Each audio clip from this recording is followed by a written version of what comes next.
আপনি যদি মনে করেন অবু ভাই ঢাকার পাশে না, ধরেন আপনার বিক্রমপুরে আপনি আমাদের দেখালেন যে এই ক্ষেতটা কিনে রাখেন, টাকাটা তো আমাদের ব্যাংকে ভালো লাভ নাই। এটা 5 বছর পরে 5 বছরে পুরা বেচছেন, আবার আরেকটা দিব, অসুবিধা কি?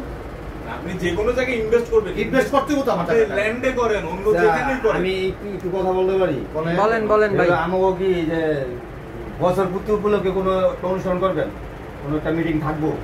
অনুষ্ঠান তো অনুষ্ঠানের অনুষ্ঠান হবে, ট্যুরের একটা অনুষ্ঠান হবে। অনুষ্ঠানের ব্যাপারে তো দুইটা বিষয় আমি ওইটাই জানতে চাইতাছি। নির্বাচন আর অনুষ্ঠান, যেহেতু নির্বাচনেরটা আপনারা বলতে পারবেন না, তাহলে আমাদের সর্বশেষ এজেন্ডা কিন্তু অনুষ্ঠানেরটাই, ওটা বাকি আছে।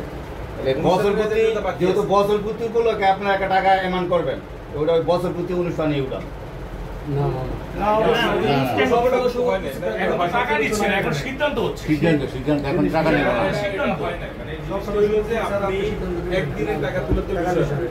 আপনারা সদস্য যারা আছেন সবাই মিলে কোনো অ্যামাউন্ট রাইজ করতে চান, এটা আপনাদের সুবিধা। এই বছরে তো ধরেন 12 লাখ টাকা 12 লাখ প্লাস। এই আগামী 1 বছরের মধ্যে ওই বছরের মধ্যে সবার থেকে টাকা কালেকশন এই পার্টি দিয়ে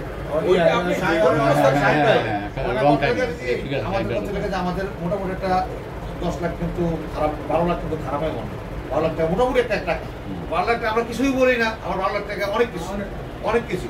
এখন কথা হলো যে আমরা যদি 6 মাসের মধ্যে 6 মান্থসের মধ্যে মানে আগামী জুনের মধ্যে যে আমরা সবাই বলে দিলাম যে 50,000 টাকা করে, 50,000 টাকা করে হইলে